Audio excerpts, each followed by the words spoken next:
Hello and welcome to another Project Falcon Punch video. I am your host Dan, and with me today I have Andrew. Hello there. We're going to be doing something slightly different today, where usually we'll be doing our sort of top 5 games of the last year, being 2018. Because Andrew hasn't actually played that many games in 2018, he's not going to be doing his top 5 list of last year. Instead, he's going to be doing his top 5 films instead. He's done this in the past, haven't you, Andrew? I have, yeah. So 2016, 2015, I think you did it for. Yeah, I believe so. Yeah, and we skipped out in 2017 for whatever reason. I think it's because you did your games that year instead.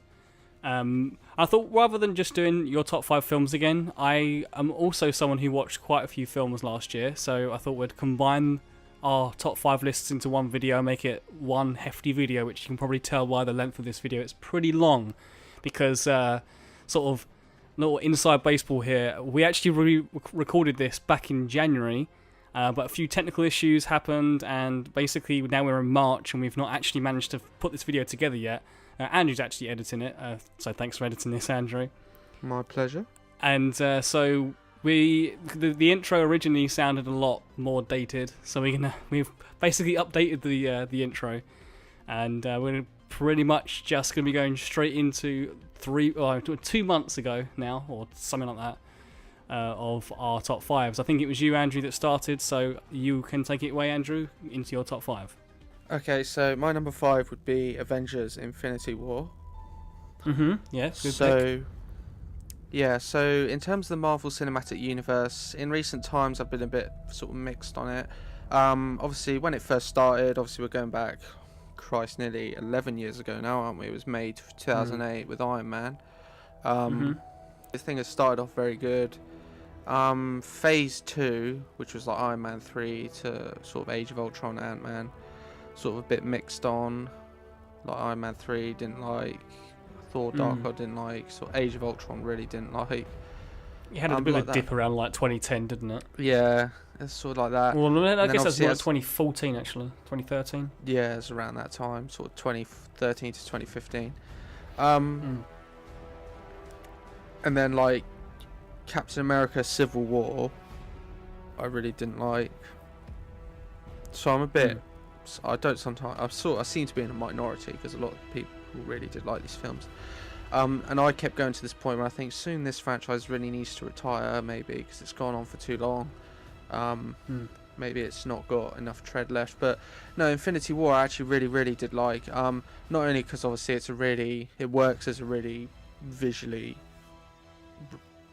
don't really know the word, visually successful blockbuster, I guess, delivering all the sort of renowned visual effects you'd expect from something like this. I mean, its budget, I swear its budget was nearly like 400 million or something when you put together every single cost, which I mean sounds insane when you look at it and sort of how many people are involved in it. And obviously there's probably not a single shot that doesn't have CGI in it, to be honest, but obviously it all looks absolutely amazing.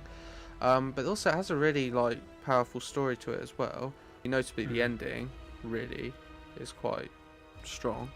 Yeah, I won't spoil anything, but obviously then will lead into the second one really well. And then obviously it has this massive ensemble cast, really good cast, bringing together pretty much every single character from all the films now, all of which give absolutely brilliant performances. Josh Brolin as Thanos as well. Yeah, obviously he gives a really good performance, and then the motion capture effects used to actually bring him to life as well. He looks absolutely incredible. Yeah, he's probably like one of the best, if not the best, Marvel villain, which has always been a problem with these films. Yeah, he does a really good job. I mean, I was glad obviously they got him really right, because in the Age of Ultron looked really good in like the trailers and that, but in the actual film I thought he was really stupid. Like, I don't know. He wasn't threatening at all. Yeah, and they made him just really silly as well. But you know, that's what I thought. I mean, I don't know if most people thought that, because a lot of people seem to really like that film, but with Thanos, yeah, he was absolutely brilliant. So yeah, this is one of my favourite films, definitely. I thought it was absolutely fantastic. So. Cool stuff. My number 5 film is, I guess I should have said this off the top, right? I watched quite a few films in 2018, but I'd say half the films I watched were probably on Netflix or like video on demand stuff.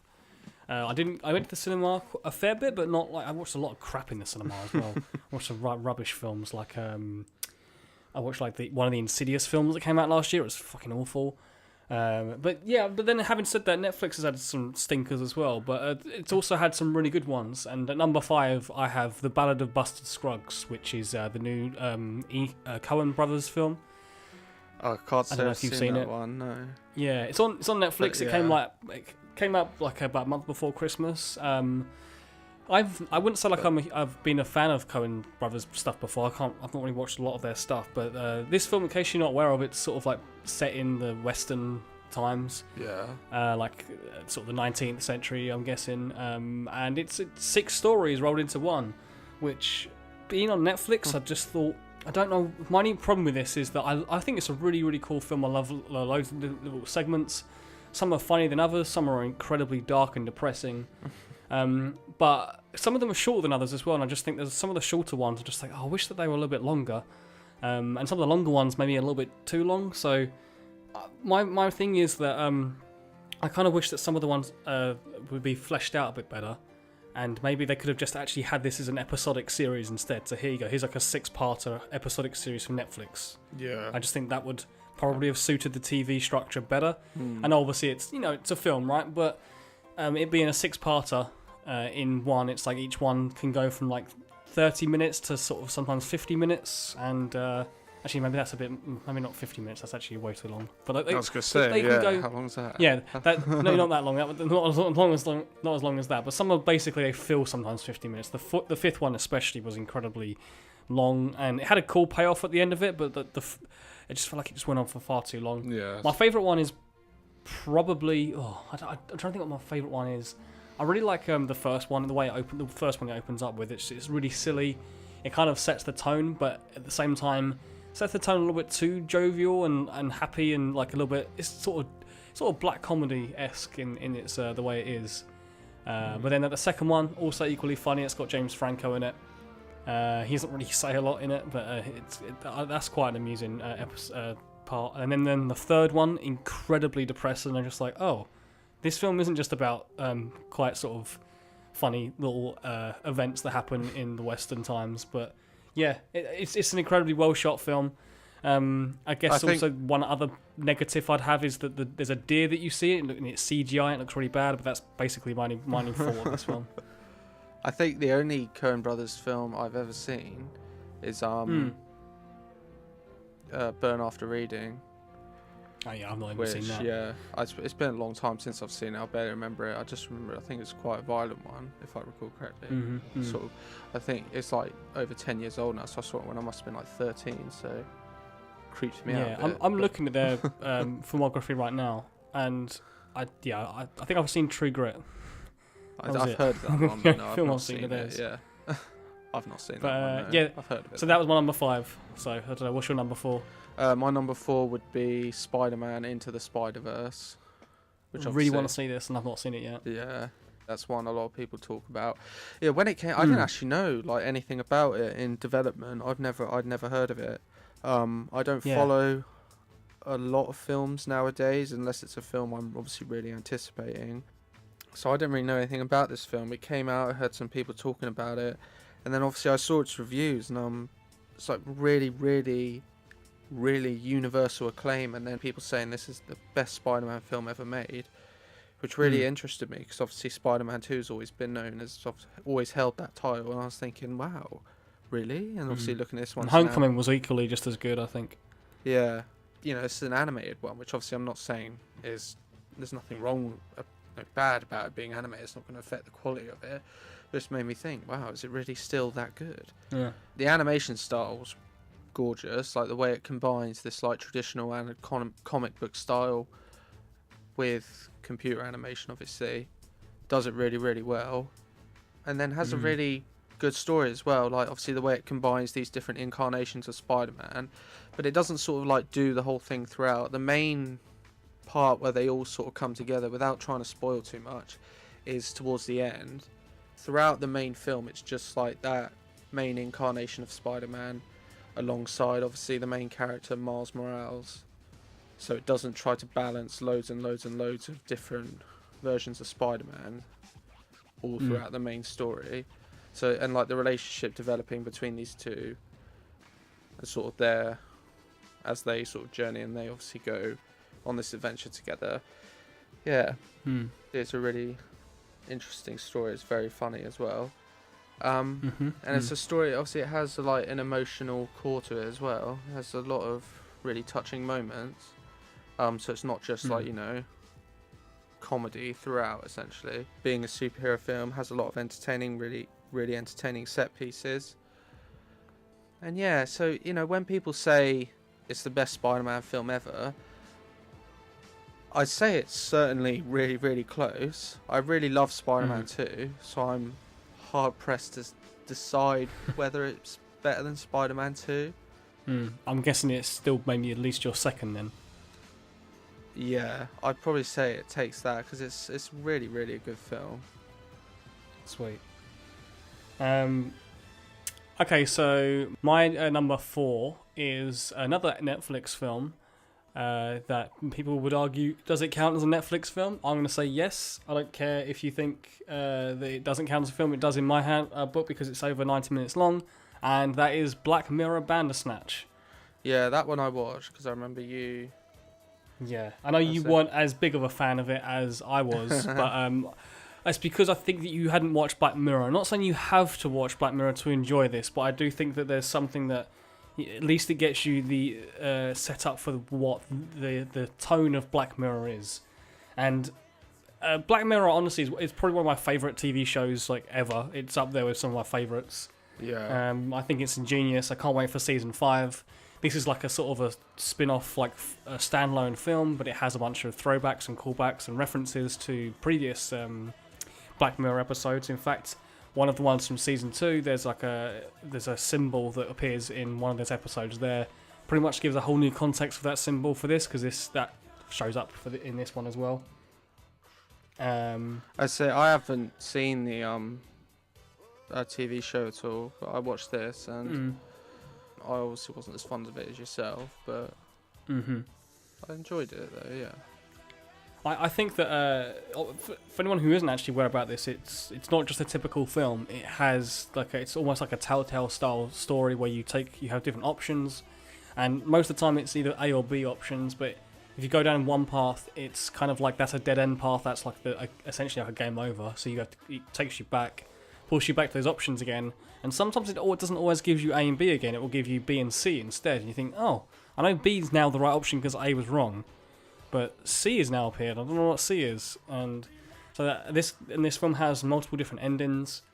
I think that the performances are fantastic, especially the main actor, which I forget his name, but he was in the what was it? What was this Christopher Nolan film? Which one? Oh, Dunkirk.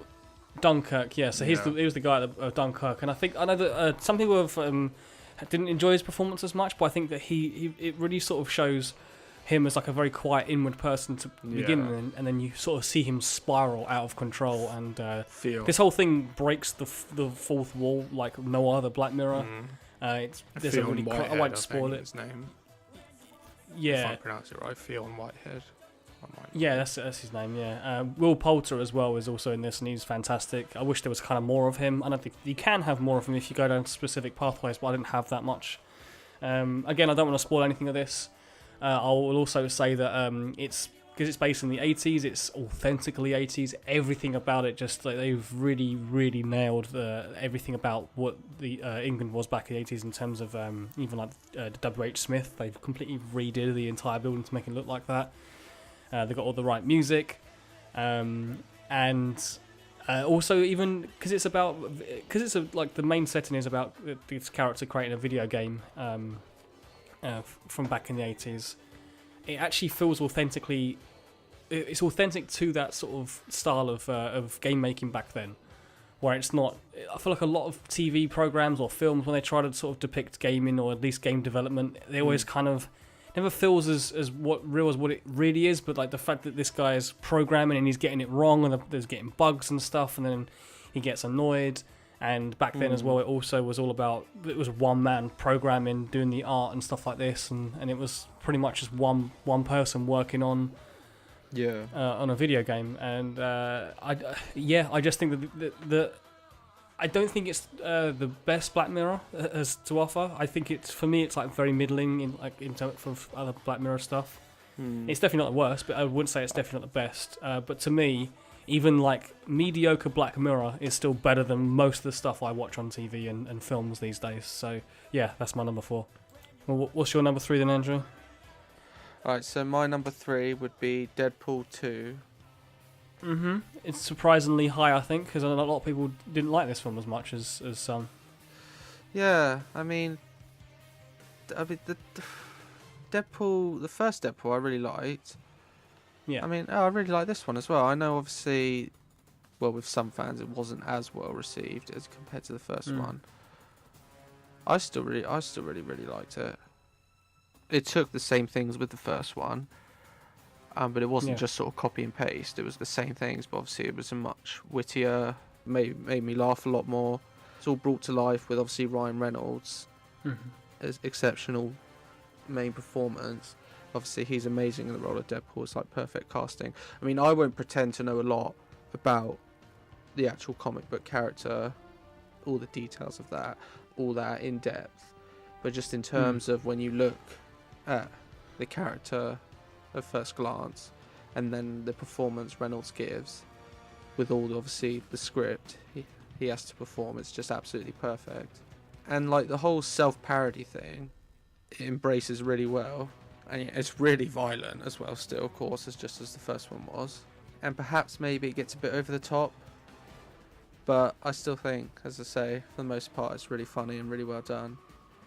I mean, what I'm saying now, mostly I'm just repeating myself, but it's all this that just made me really love it. It's not exactly, for some people may not see it much different compared to the first one.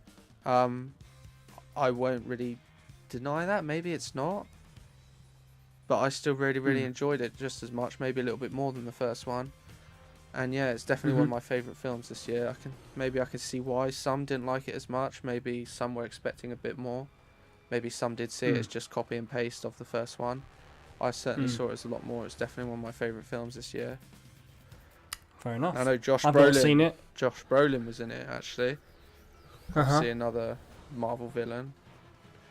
Yeah, he was in like 2 big Marvel villain roles at the same time. But you know, he wasn't as obviously memorable in this film as he was in Avengers. But he's still very good in this as well.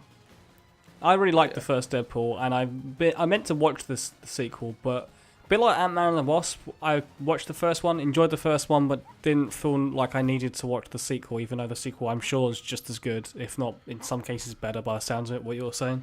Yeah, it's not something, I guess, that's essential. Obviously doesn't carry on like a major story arc or anything. More good stuff, I guess. Okay, so my number 3 favourite film of the year is Hereditary, however you want to pronounce it. Hereditary. Either way, yeah.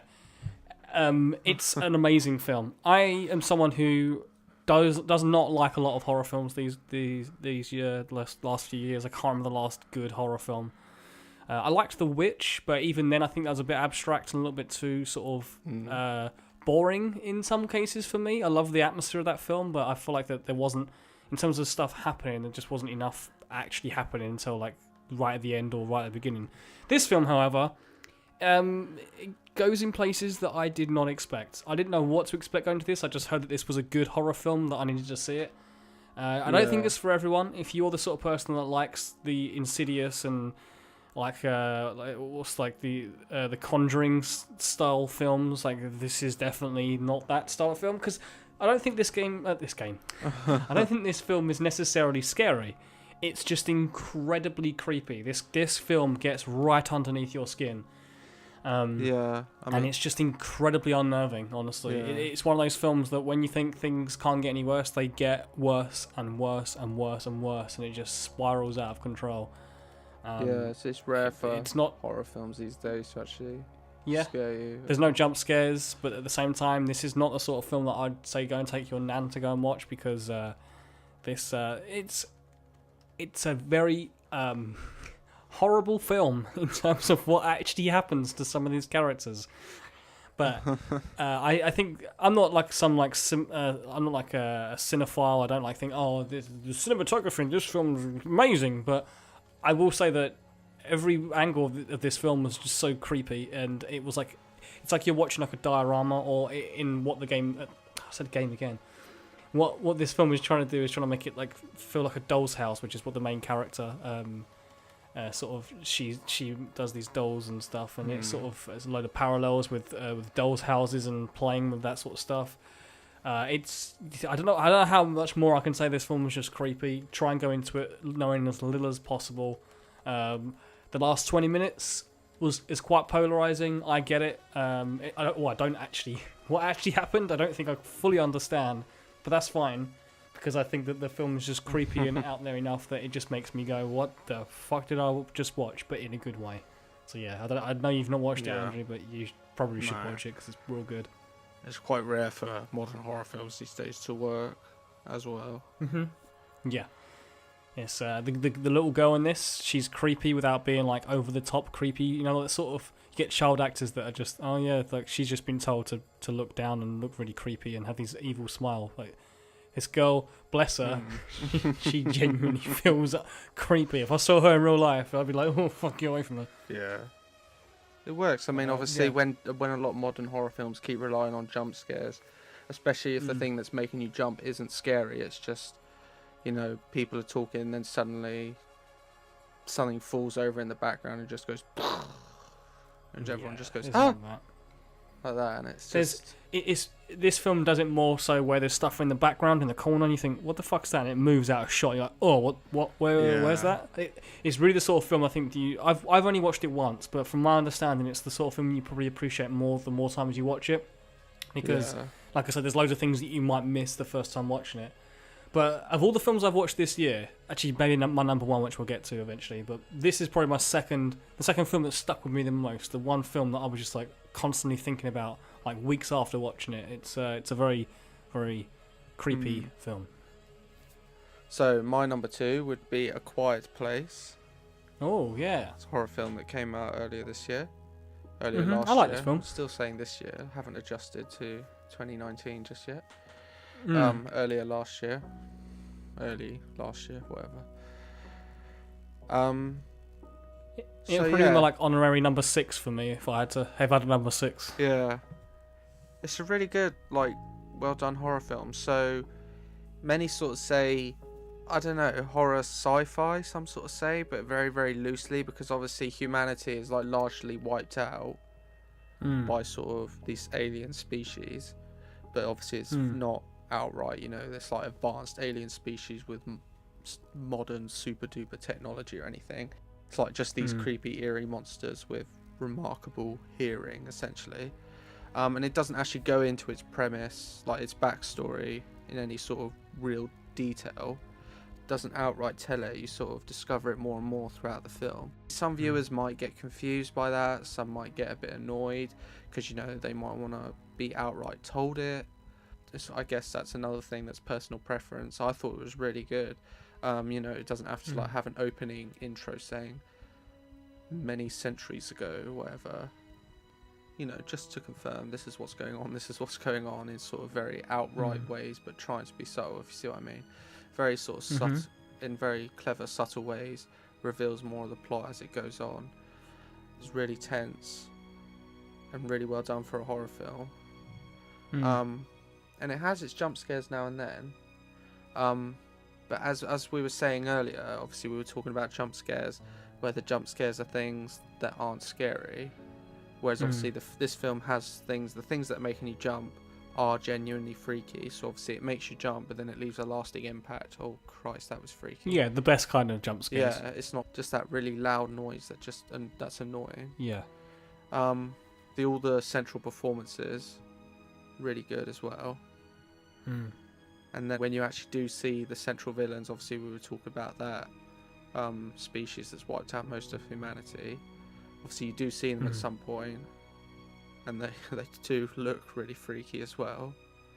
But you don't see them for very long either, so obviously they're very well, which is good, because I don't think the CG is particularly great, but yeah, it was a little bit weird at the end. Yeah, where it's a limited budget, they Yeah, do sure. look freaky. I guess obviously maybe they showed them a bit too outright. Maybe they could have restricted them a bit more.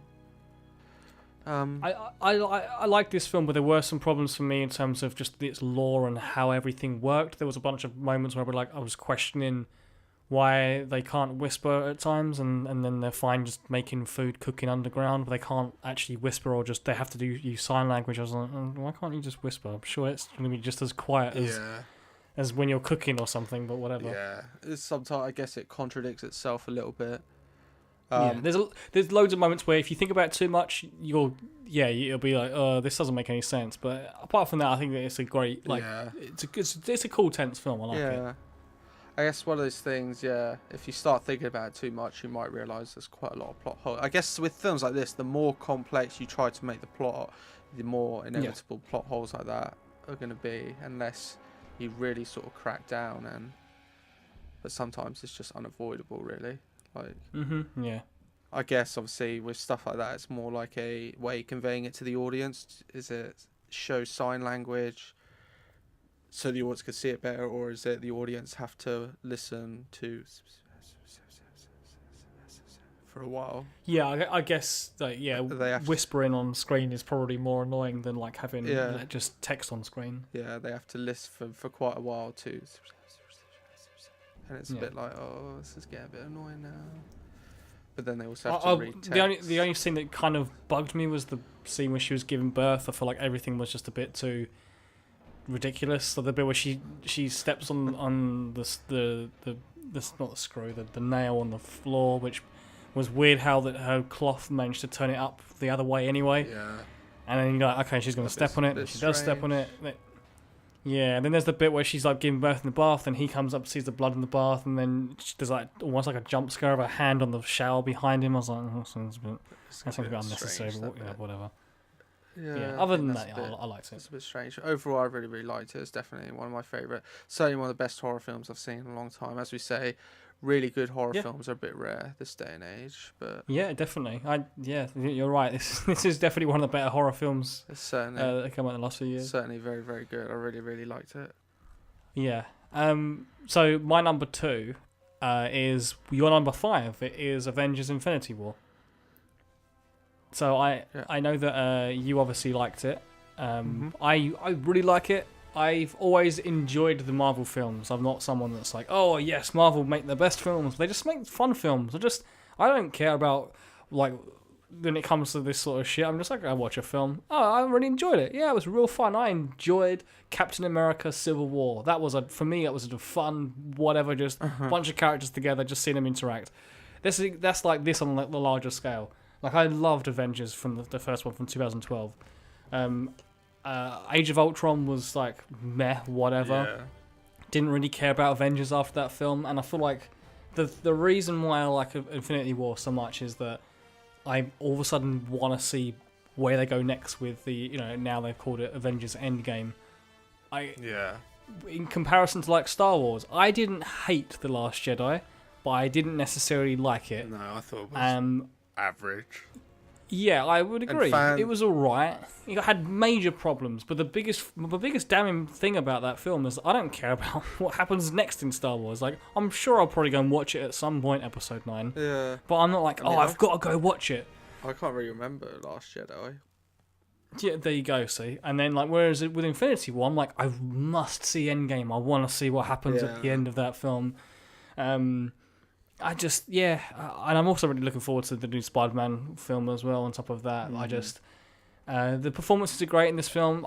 They somehow managed to get like 50 characters in one film to actually work. I don't get it. And without it feeling bloated, it was a long film, but it didn't feel long. And I think that's like the best thing I can say about this film is just it was such an action-packed blockbuster with so many characters and so many events that happened. And I just enjoyed every moment of it. Every part of that film was just so enjoyable. Just seeing certain characters team up. And then how it ends, obviously. Not going to spoil it, but just how it ends, I'm just like, okay, I want to see what happens next. I need to see what happens next. Yeah, definitely. It's like the best big blockbuster popcorn film I've seen in a long time, honestly. Yeah, same as I've said. Yeah, I really liked it. It's definitely a great film. I'm looking forward to Endgame. I'm wondering if it obviously will be sort of conclusion to it all. But then you think with how much money this series is making, will it? Like, oh no, there's no way. This is going to be the conclusion to what I assume is going to be like the first initial part of Marvel stuff. So people were speculating on whether Iron Man's going to survive and Captain America. Like, I could see them maybe not dying, but at least like walking off into the sunset, and that's being the end of that part of the Avengers. And now we've got the new Avengers with like Scarlet Witch and whatnot. Yeah. So who knows? Who knows how it works? Yeah, I assume at some point some of the actors want to retire from it, so they can't. Yeah, of course. They don't want to stick for it forever. And then can you really like recast them? Is that really going to work? No, it's no unless it's like a character that if they recast. Obviously, Mark Ruffalo became the Hulk after Edward Norton. Yeah, I mean, did his role there.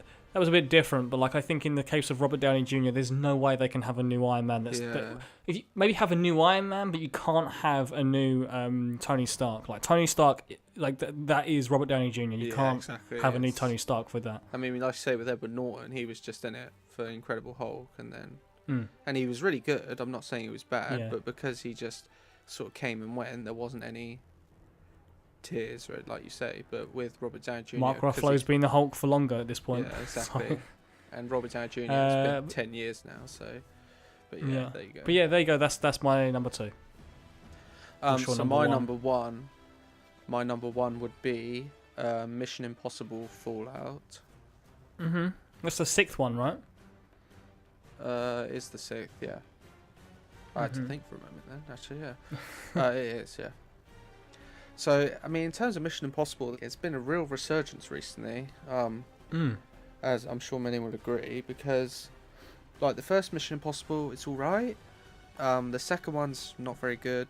The third one I really liked. I mean, it's not universally acclaimed. Its reviews are sort of say it's decent, but I really liked it. Philip Seymour Hoffman's absolutely fantastic in it. And then there's Ghost Protocol. That's where this resurgence sort of began, because that film's absolutely brilliant. And then, of course, Rogue Nation. That's equally fantastic. That was in your, like, 2015 or 16 list, I think? Yeah. So Ghost Protocol's 2011. Rogue Nation is 2015. And yeah, Rogue... I mean, it sort of goes to a point where each one, I think, is better than the last. Because, like, Mission Impossible 3... I really liked, but it was sort of Ghost Protocol I watched at one point, because I wasn't really familiar with the Mission Impossible series for ages. Obviously I knew what it all was, etc., but I just never really watched any of the films. I watched like Ghost Protocol, really liked it, and then I was torn between either that or Mission Impossible 3, which one's my favourite. Mission Impossible Ghost Protocol was, and then Rogue Nation probably was, and now I think Fallout is my favourite. One thing these things always nail from the start is obviously their set pieces, because Tom Cruise is obviously an amazing action star. His most like famous trait is how he does like his own stunts, and thus the action scenes in this film are absolutely amazing. And he's a really good actor as well. It's not just a case of he does all these amazing stunts, but he's not a good actor when it comes. He's a really good actor as well. But then it's not just a case of it's action scenes sort of strung together by a sort of generic story. I think the story's really good, as it has been with the other installments as well. It's a really good script, because Christopher McQuarrie wrote and directed this one. I think he directed Rogue Nation. I think he co-wrote it. I'm not sure if he wrote it entirely. But this one, the story's really good. It has some really good twists. Then Henry Cavill's in it as August Walker, and a CIA assassin, and his performance is absolutely brilliant. And obviously you've got like the main supporting cast, including Simon Pegg, Ving Rhames, all brilliant as well. So, I mean, the only real flaws, perhaps it gets confusing towards the end. Maybe the story gets a bit mixed up with loads of twists. I really love like the twists in the story and how it all flows, because obviously it's really clever, it's really engaging, but maybe it gets a bit confusing towards the end. Not really difficult to follow, but just with all the twists going on, it might be a bit like, what? But not excessively. And sometimes some of the set pieces might drag a little bit, But as I say, those are really, really minor because I think it's really fantastic action film overall. So I think definitely, as I say, it ranks as my favourite, and it just seems, as we say, this series and its resurgence, each one is now just like my favourite. It's like Ghost Protocol is, now Rogue Nation is, and now Fallout is. As I say, it's definitely my favourite film this year. I thought it was absolutely brilliant. I've seen. I remember I saw the first Mission Impossible. Thought it was pretty good back in the day. Then I saw Mission Impossible 2. I saw Mission Impossible 3, really liked MI3, and I've not seen any of the films since, and I really want to because I know that they're supposed to be good. Yeah, they're definitely... The 3, it's like the resurgence, it's like the renaissance, yeah, it's like Ghost Protocol, sure. Rogue Nation and Fallout are like the best, essentially. With the first 3, let's say the first one, I think, as I say, I think it's pretty good. It's aged probably, I guess, at this point. Yeah, definitely. The second one I don't think is very good. The third one I really like, as I say, but these 3 are definitely the very, very best, I think. They're really, really good films, and Fallout's absolutely fantastic. It's definitely my favourite now. Yeah, without spoiling it, do you think this is the end of Mission Impossible, or do you think they've left it room for another one? They've already got sequels planned, I think. So we can confirm it's certainly not the end. But no, I don't think it's necessary. I think there's still potential as long as they do it just as well. I mean, there's no huge narrative covering all of them, like a shared universe or anything, and they don't end on any sort of certain cliffhangers or finales. So yeah, there's certainly potential for sequels as long as they do it right. I certainly welcome it. Hopefully they'll be just as good, because at the moment, as I say, the franchise is doing really well. The films are really good. So yeah, certainly welcome it, and I certainly think the franchise has potential to keep going. Okay, so my favourite film of 2018, and I don't know necessarily if it's what I think is the best film, but it's definitely the film that stuck with me the most, more so than Hereditary, which I thought stuck with me pretty much anyway. It's another Netflix film. At least it was Netflix over here. I think it was in the cinemas over in America, but it was Netflix only for the UK, and that's Annihilation. Annihilation. I've not seen that one, no. So it's directed by Alex Garland. It's directed by Alex Garland, who he also directed Ex Machina, which was my favourite film of, I want to say, 2015. I love that film. I know people say it's got its little problems, but I don't have any problems with it. I love that film. It's fantastic. Annihilation is a lot harder to comprehend. It's a film that, again, I think you need to watch more than once, which I have done because it's on Netflix. So I just, in the comfort of my own home, I've watched it 3 times now. I know it's just a fantastic sci-fi with a bit of horror in it. It's fantastic. I love it. I know Alex Garland from when he wrote the script for Dread. Yes. Obviously, I really like that film from 2012. Yes. That was really cool. It's fantastic.